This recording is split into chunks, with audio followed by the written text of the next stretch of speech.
Hello everyone, welcome back to the channel. Today we are tackling a question many of you have: how to play Fortnite on your school Chromebook in 2025. Let's jump right in.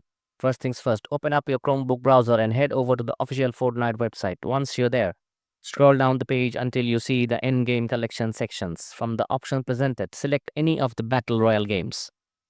Alternatively, you can navigate directly to the Epic Games website. Keep an eye out of their Epic Savings events, where you can often find fantastic deals on a variety of games. Once on the Epic Games site, use the search bar at the top to look the Fortnite.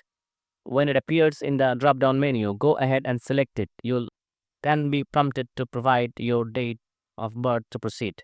After entering your information, click the Get button to begin the download process. Now you'll need to sign in. For a quick and easy login, select the icon the Google option. Once signed in, carefully read the through and end user license agreement, and if you agree, click accept. Finally, double check your information to make sure everything is correct and then hit the place order button. And just like that, the game will be ready for you to play the right on your Chromebook. Thanks for tuning in. If you found this guide helpful, don't forget to hit the like button and subscribe for more tech tips and tricks. See you in the next one.